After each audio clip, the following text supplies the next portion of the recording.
let you know about really cool things that's happening. You all received a raffle ticket.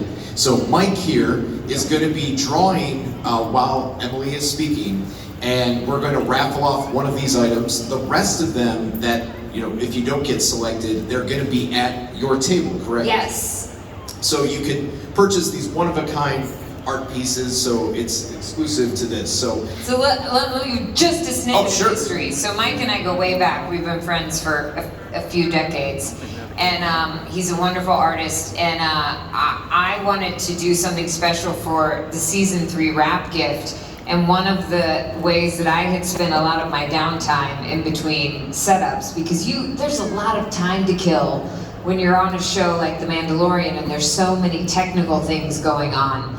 So I have come up with a slate of reality TV programming for the Mandalorian universe, with shows such as The Bachelorian, the Mandos need to find love as well. Exactly. We have a Mandalorian singing competition a la Masked Singer, which is easy. And then we have, my favorite I think is Pimp My Ship, hosted by Pelimoto.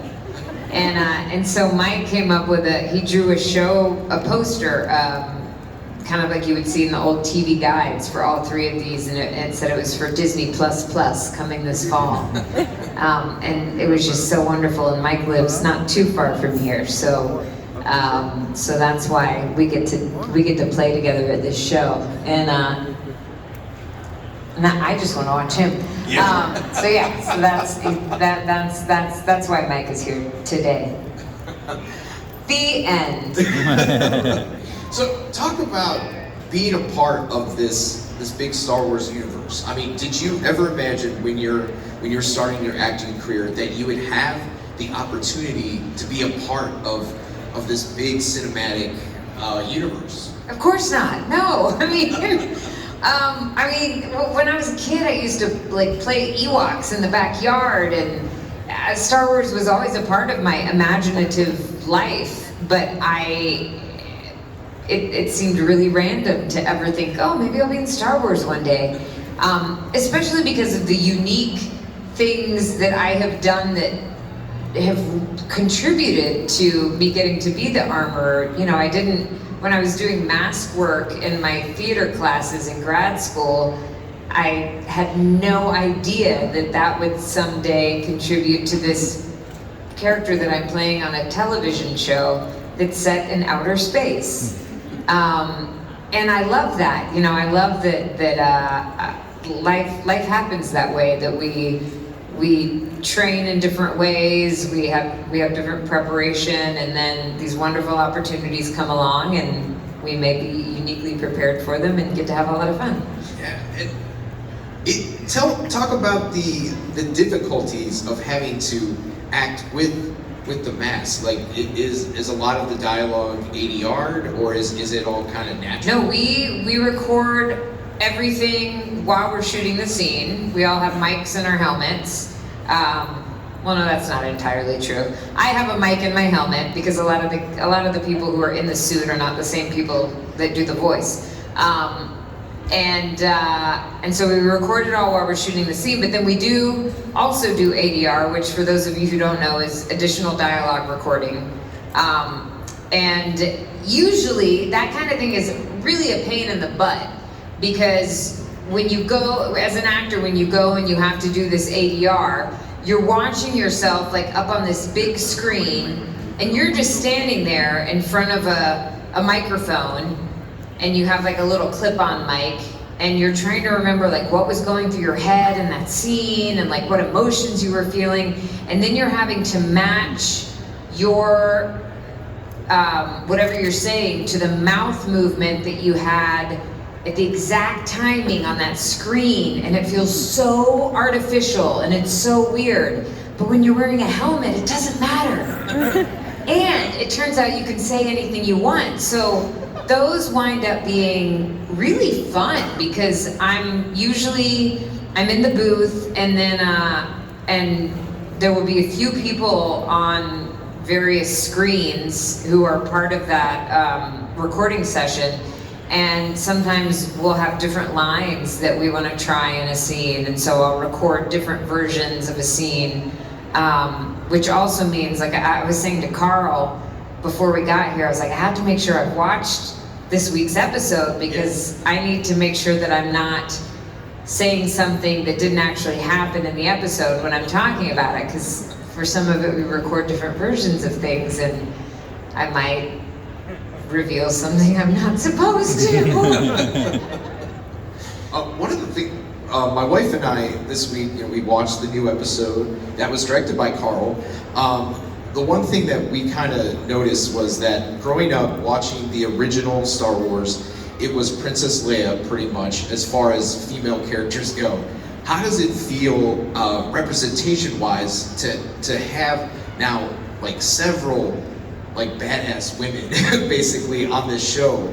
Like, how does that feel to you to be to other little girls who might be watching The Mandalorian? Well, it's about time, I think. Right? Yes. And it's wonderful that, I mean, and what a lot of pressure that put on Carrie Fisher to have to be like the one like hero female for a while. I think it's wonderful, the range of women now that we have in Star Wars, and the fact that it's not that remarkable that they're women. You know, they're just people. And I really love that about the Armorer. I love that she's in this position of leadership, and she is respected and looked up to, and it doesn't seem to be anything exceptional that she's a woman, you know. Yeah. She is this powerful spiritual leader of these people, and it doesn't seem like she's an exception to the rule, and I love that. I love that like we notice she's a woman, and that stands out to us, but she's just awesome. Absolutely. Now I want to we can start to line up. There's 2 microphones. I want to give people the opportunity to be able to ask a question. So if you want to politely start to get in line for that. But now talk about this latest episode that Carl directed. I think is one of the best of the season so far. Oh, thanks. And it seems like it's leading to this big event. Now I know we're not big on spoilers. Trying to spill the secrets. But I mean, it seems like it's leading to some kind of big event. Is there anything they can give a slight hint to, or not? I mean, there's more that's gonna happen. There's 4 more episodes. Spoiler alert. Okay. All right. I'll take that. I will take that. Grogu's gonna become a rapper, I think. I thought when they showed me that ginormous pauldron that I made for him, I felt like I was making him some bling, you know? I mean, also, somebody commented, they're like, how does he stand up with that thing on? Because it would just make him fall over. Now, I would be remiss as well without asking about Supernatural. You had this like... Yeah, Supernatural! Very iconic villainess. Now, can you talk about coming into a show like that was already running for, 10 seasons or so?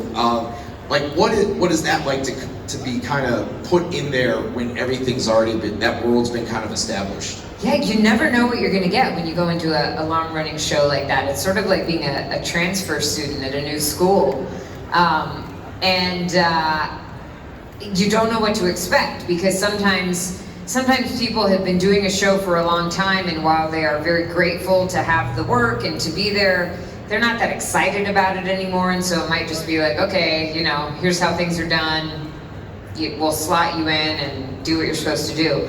And Supernatural was not like that at all. I mean, the vibrancy and the enthusiasm on that show was just remarkable.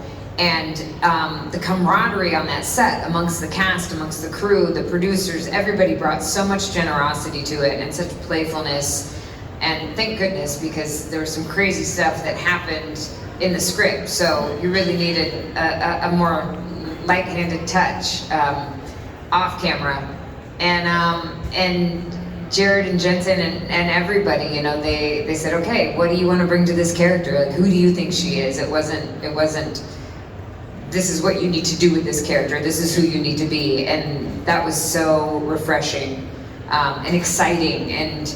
And Jensen and I especially spent a lot of time, because we had so many scenes together that were, you know, I love that the dynamic between Dean and Amara, it ventured on romantic, but it didn't really fully commit to that. And I'm glad for that, because it was a lot more mysterious. It was a lot, it was just weirder. But I love that neither of them really knew what it was. And so he and I spent a lot of time talking about those scenes that we had together, trying to make sure they were just right. And I felt like I had permission, because he, you know, was essentially the show. If there was something that I questioned in a line, or if I thought something might be more appropriate for her, if he encouraged that, then I felt like I could propose that. And he just was so welcoming that way. And they just really have a knack for making people feel comfortable and at home. And it's was such a wonderful creative environment. That's amazing. I have one more question before we throw it to our audience, but so you were a character in The Last of Us Game 2.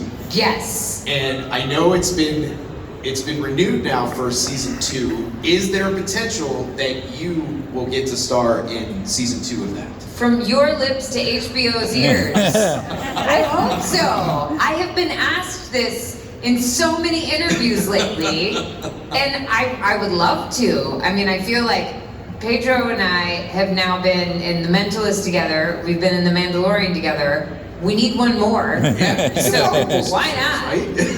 Oh, I wish I could pull some strings. You assume I'm much more powerful than I am. Well, hey, you got Pedro. Yes, this is the way. Exactly. I wish this were the way. Yeah. All right, let's throw it to our audience. Let's go first on the right there. My name's Brad. Hi.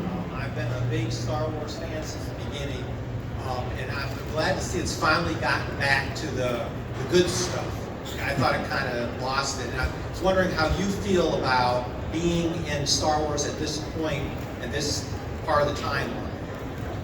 It is a thrilling thing to be part of what feels like a renaissance, I guess, of Star Wars. And I've heard so many people say that they do feel like The Mandalorian recaptures that feeling of the original trilogy. And I mean, I just feel so grateful that I was in the right place at the right time and got to audition for it. And the feeling of working on it it truly feels like everyone who's a part of it brings some of that childlike glee to it that I think we all had when we were kids growing up watching Star Wars, and I think that that's part of it. It's unlike anything I've ever experienced, and it's a really special thing to be part of, to be able to meet little kids who love it and their grandparents who love it, and to know that it is something that people of all ages enjoy and really, you know, cherish in their hearts. I mean, we connect to it on a heart level, and it's incredible. Thank you. Thanks for that question. Next. Hi, I'm Kyle. Hi. First, can I say that this is the way? And my question is, what is it like working with Grogu? Like, how do they do that? Is it like a stand-in? Do they have like a tennis ball? Are you just talking to a puppet? Okay, Grogu's a diva. You heard it here first. That is, working with Grogu is remarkable. I'm sitting on my own water bottle. I find it hard to sit still. Sometimes people they're like, are you really the armorer? Because she's so still and calm, and I'm like, Grogu is incredible because, okay, first of all, when Grogu is just resting, you know he's a puppet, but he's so cute. And he makes you into a blithering idiot because he's so cute. And so you treat him like a little baby. We all talk to him, and we call him the baby. And but then it is really a technical feat and an artistic feat that he winds up looking like he does on screen, because Grogu, who's this tall, has puppeteers with him anytime he has to move, who are like this tall, like one on either side usually, and they're guiding him around. And then,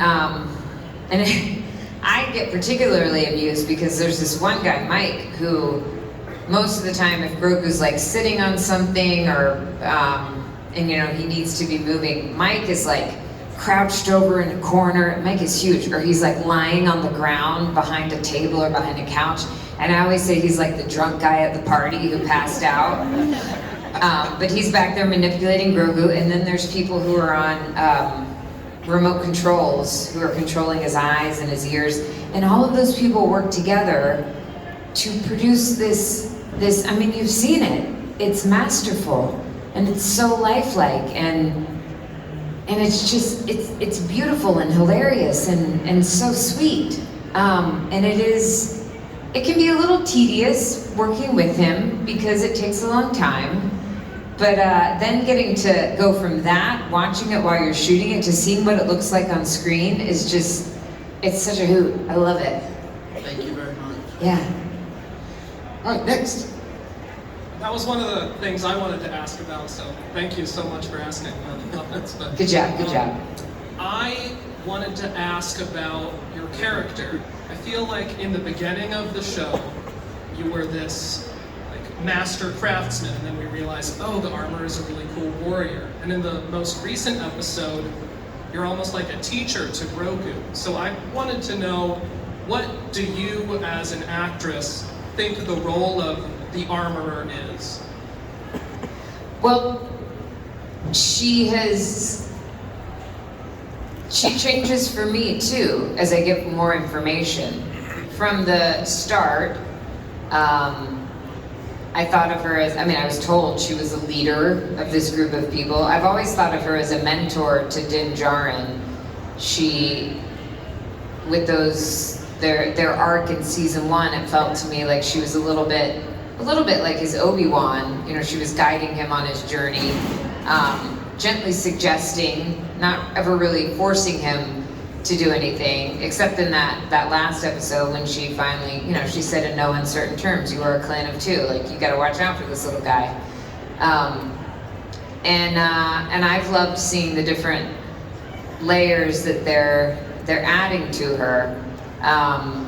And one of the comparisons that we found this season that was helpful, John started talking about her as sort of a Merlin to Din Djarin's Arthur. And yes, I do think she's a teacher. And I loved in that most recent episode too, how if you'll remember back in season 1, we had those sequences where Din Djarin was remembering his own childhood while she was forging pieces of his armor. And to have sort of a callback to that with Grogu remembering his very painful childhood as she's forging his medallion. I loved the parallel between that. So I think in that way, I guess she's also sort of a really weird therapist, because she's like helping him remember these things, these painful memories that I think he'll be the better for remembering. Because she's somebody who, I think that she really recognizes the value of walking through discomfort. She doesn't shy away from that, and she pushes others to not shy away from that, because she knows that they will be better for it. And I love that about her. I love that, because I think that the best teachers do encourage us to visit those uncomfortable places. They don't protect us from everything. They don't shield us from everything that might make us go, oh, I don't know, that makes me nervous, that makes me kind of, that's icky. You know, they protect us from danger, but they don't protect us from discomfort. And I think that she is like the very best kind of teacher in that way. Thank you very much. That's an awesome answer. All right, next. My name's John. You talked about ADR earlier and being able to say whatever you want in the recording booth. What's it like on camera to make sure you're not empty of emotion, or how to express certain emotions while wearing a helmet, and that would otherwise be maybe a smile or a wink or something like that? That's a very, very interesting question, and it's been an interesting journey.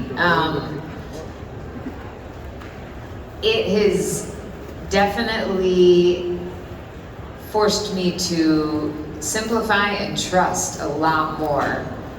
And a lot of that groundwork was laid in those first few episodes that we shot, because we were shooting, during season 1, we shot episodes 1 and 3 at the same time.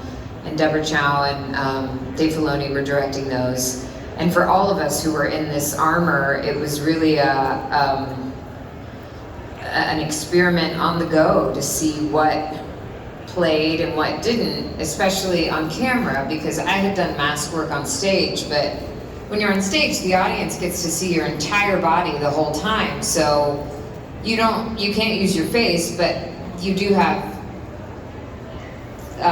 you can communicate with your entire body. You know, you can say something with a different physical movement.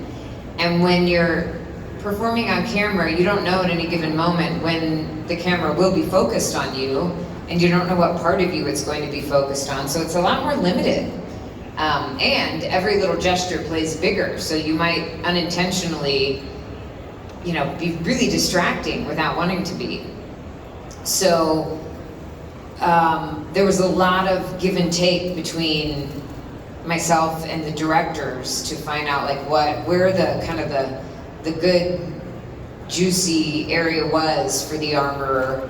And then I just really had to trust that, because for those first episodes I didn't have the luxury of getting to see what it looked like. You know, I could look at the monitor or something, but I didn't know like really how it played through the course of an episode. And so it was very disorienting that first season. I was, especially because I felt really awkward inside that armor. And you know, you've worn it, you put on the helmet, and you're just like, you can't really tell where you're going. You're gonna fall over things. My gloves that I had season 1, John called them my oven mitts because they were just so big. And I would go to try to pick up some of my very delicate armoring tools, and like I couldn't even grab them because I couldn't quite feel things. And you know, the opposite of what you want the armorer to be. But I also knew that if I like reached for something and I couldn't get it, I had to go the opposite way from like, oh no, where is it? I gotta get it. And that kind of doing the opposite of sort of what my first instinct was what I had to do for the armor, what felt right for the armor. So stopping and pausing, taking a breath, kind of in that discomfort that I was just talking about, felt like something that was right for her, and I started to breathe more into that.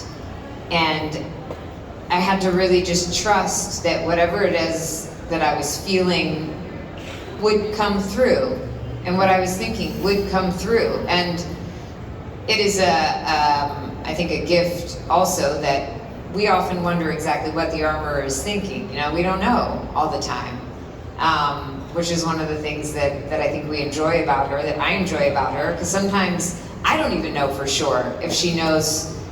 You know, in this last episode, I don't want to give anything away, but there's a conversation that she has with Bo where she doesn't, you know, they're sort of talking around something, and we're left wondering, does she believe her? Does she what?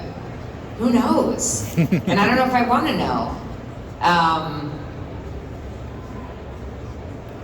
I'm sort of dancing around your question, but I guess that's a very armorer thing to do. Yeah, it's been a wild ride playing somebody like her, because I have definitely had to let go of a lot of my ideas of like, no, this is how I need to communicate this way. I need to make sure this person understands me this way. And it's given me a lot more freedom to just trust. And then I watch it, and it sometimes it surprises me because it's not what I thought it would be, and I'm like, oh well, that works even better. Or sometimes it's playing the way that I hoped it would, and so I'm happy. But it's entirely different from anything I've ever gotten to do. Thank you. This is the way. This is the way. Next. Hi. Star Wars is a very big franchise with a lot of lore and a lot of stories told in it. So I was wondering, when you were preparing for your role, what kind of research did you do and how you kind of looked at the Mandalorians as they've been told and explored in other stories as you prepared for your role as the Armor? Holy smokes, there's so much. I know. And I'm still learning more.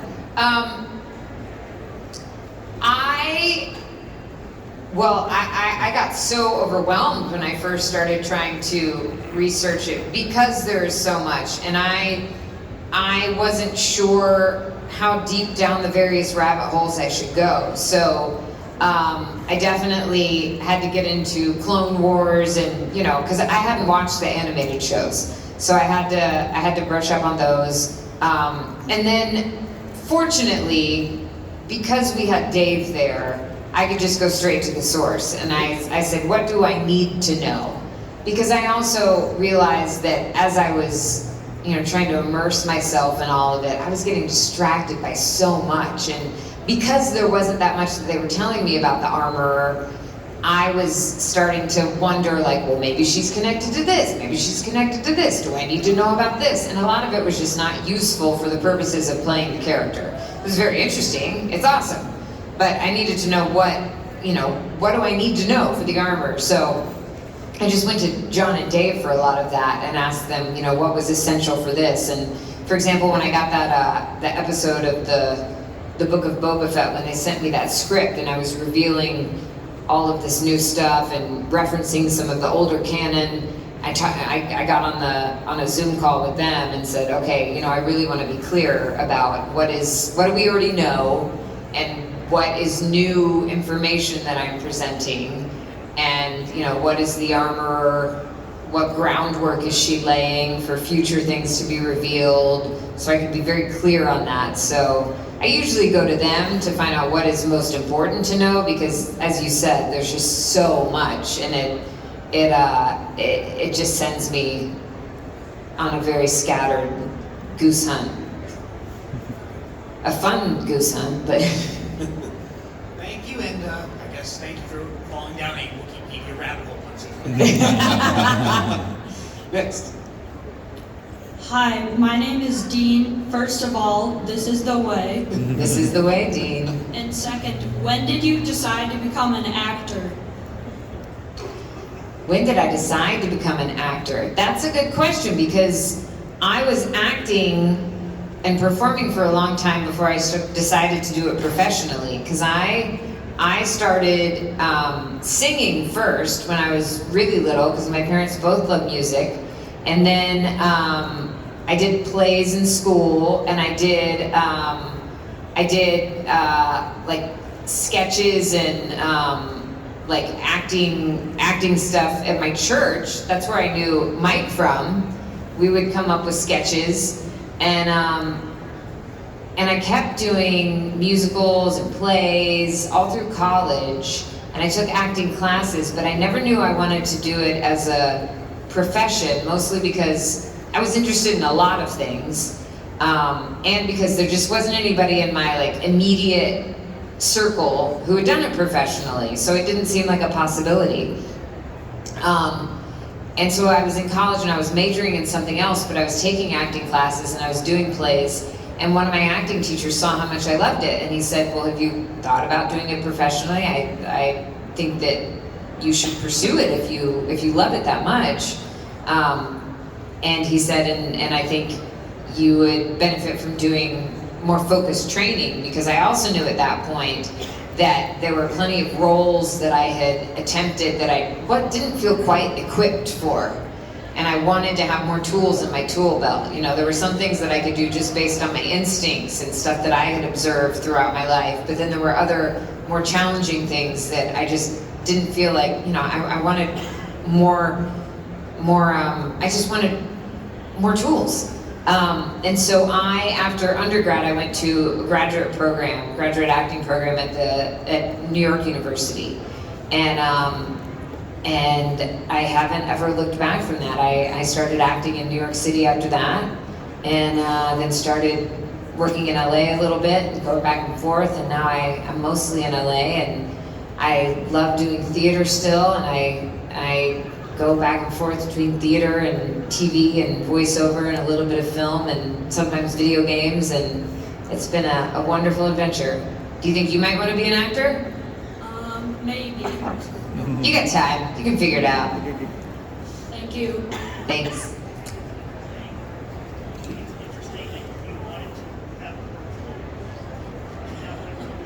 Oh yeah, Mike says it's interesting. I wanted to have more tools, and now I have literal tools. Hammer and tongs, and all the tools in that tool case that I have on set are beautiful. Next. My name is Miller. Hi. How hard is it to see in the helmet? How hard is it to see in a helmet? Very hard, especially if it's a hot day or if you're having to do anything where you're like running around or fighting and your visor fogs up. It's ridiculous. I mean, who in here has done cosplay in a helmet? Anyone? I see a few here. Yes. They will tell you. Maybe they'll let you wear their helmet and you can see or not see for yourself. All right, next. Hi, my name is Maddie, Hi. and my question is, what are some of your favorite scenes or favorite memories that you had filming The Mandalorian? Oh my gosh, so many. It's such a great group of people. I mean, I really, there's a special place in my heart for those first few days when we were just trying to figure it all out. And I remember especially, you know, and I was trying to be so serious because I'm playing this very serious character. And I remember I had that very tiny table, which is ridiculous, with even tinier stools. And I remember, you know, I had to sit at that table, and Din was sitting across from me, and we were doing some takes with this was when Brendan was wearing Mando's armor, and we're both trying to sit down at the table, very serious, very solemn, but we were both trying to sit at the same time, and we just hit our helmets together and just shattered the moment, and from there on out it was just ridiculous. And there's so many stupid moments with all of us who are dressed in the Mandalorian armor, because it's just awkward. It's so awkward to wear it, and so many things happen, mishaps happen with like helmets falling off, and I mean, anytime they're doing, like also in this last episode when there's all of those Mandalorians like training on the beach and they're like flipping each other, there's, and this is not a testament to my armoring skills, but there's like pieces just falling off and flying and things going everywhere, and then people are just trying to like put them back on and like Velcro them back in place, and you could have an entirely different genre of show that's just like the Three Stooges, just with all of our outtakes. I mean, they wouldn't have to spend any more money to shoot something new. They could just use the stuff that are the mess ups. Yeah. That's Yeah. a Disney Plus Plus That's going to show. be on Disney Plus Plus. Coming this fall. Thank you very much, and this is the way. This is the way. All right, so we got a few more minutes. We'll try to get more of these rapid fire on the right there. What do you hope or expect from or to affect your career? Like, What do I hope or expect? What? for this role to affect your career? Oh, wow, that's a big question. What do I hope or expect for this role to affect my career? I have learned not to really expect anything, because that's tricky. And because I've had many wonderful, unexpected things happen. What I've already seen and what I hope continues to happen is, it's really connected me to so many people in a way that I didn't expect. I've gotten to, because Star Wars reaches so far and wide, I've gotten to travel places that I never would have expected. I've gotten to meet other actors who I really admire and who I would love to work with, who love Star Wars, you know, from back when they were kids, and I hope that some of those connections could maybe feed into, you know, getting to work with those people. And I mean, I hope that I just get to keep doing more good work. That's all I can hope for. Okay, thank you. Yeah. Next. Hi, Emily. My name is Dan. Hey, Dan. Now that you're in the Star Wars universe and in the Mandalorian, do you see us possibly getting like a spin-off of the armor, maybe? I mean, do I want that? Sure. I don't know. Yeah, I mean, tell them you want it. I don't know what's going on in their heads, though. They're so secret. But maybe, yeah. I mean, I have lots of shows starring the armorer that I've come up with. Like, she is the host of The Bachelorian. And there's instead of the rose ceremony, it's a hammer ceremony. Yeah, so Katie and I spent a lot of time on this one, because Bo-Katan comes in with the gauntlet, and she drops off the contestants instead of having a limo. And there's a hammer ceremony, and instead of saying, "Do you accept this rose?" Mando says, "Do you accept this hammer?" And then if the Lady Mandalorian does, she says, "I'd hit that." Right? And I feel like it would be really fun to see the armor like on a beauty show, like the armorer's beauty secrets revealed. Except you'd have to just take her word for it, like what her skincare routine is. So she'd be like, "Oh, I have wonderful skin under this helmet. Trust me, it's very moist, very supple. My hair is lustrous." But you never know, because she's not going to take off her helmet. Or like going shopping with the armor, like seeing the armor try on some outfits like this. I don't know if that's the kind of spin-off you had in mind. That's where my head goes. Not a problem at all. Yeah. Thank you very much, Emily, and this is the way. This is the way. All right. Next. Hello, my name is Joe. My name is Kara. What is your favorite role you play? I don't have one favorite. I've gotten to play so many awesome characters, so I can't choose just one. Thanks for the question, though. Hi, Billy. My name is Joe. Thank you, Joe. Yeah. So I have kind of two questions. So does it feel like working with stagecraft? And also, have there ever been any significant rewrites during ADR? What was the first question? What does it feel working with? On the stagecraft volume. Oh, on the volume. The volume is incredible, you guys! And I didn't get to work on it first season because my little armorer's set was all practical. I just got to watch the other kids play on the volume. It's truly incredible. I mean, and it just frees you up so much as an actor, because you don't have to, you're not distracted by trying to like place things in space the way you do when you have a blue screen or a green screen, because that can just get in the way of your, I mean, look, we all, you know, we were all 6 years old at some point, and we all made up things in our imaginations. For me, it was the Ewoks. But it is sort of a distracting thing when you're trying to just like lose yourself to the emotion of a scene or what's going on between you and another person, and you're having to remember like, okay, where is this located? What is the placement of this thing that's supposed to be here? And the volume is so beautiful. And so, and there have been moments, there were moments in season 3 when I would walk onto a set and I couldn't tell where the practical elements ended and the volume began, because it is so detailed and beautiful. So it's such a gift. That said, it's also a pain in the butt when it breaks down, because you can't do anything.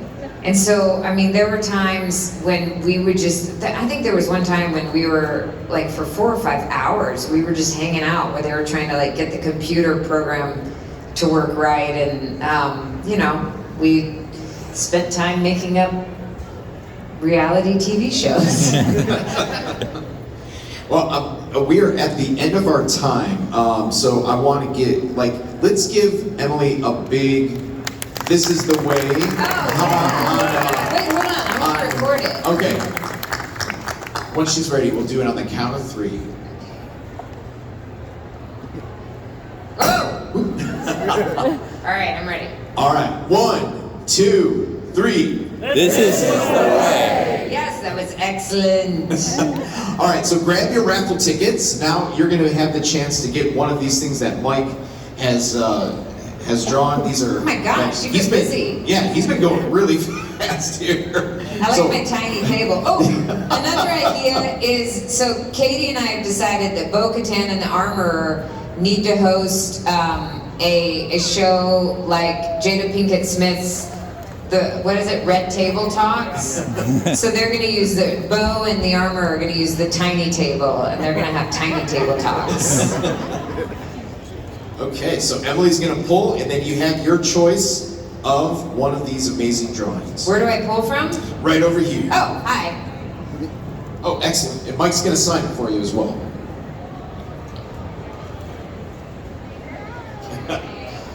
Big money, no whammies. All right.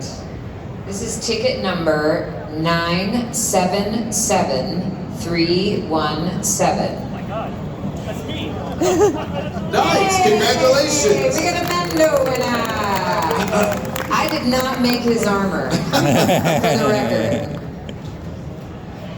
Wow. Well, Emily, thank you so much again for coming to Cleveland. Let's give her a big round of applause. You guys, thank you so much. And if you have a question that you didn't get to ask, please feel free to come by my table and ask me for free, of course. And Mike is over there too, and he's doing a bunch of these sketches. If you want to come, you can get yourself sketched in your cosplay, or just as you, or whatever. So come check it out. Excellent. So next will be the office panel. So thank you all very much for coming out to Fan Expo. Yay! Have fun, everybody.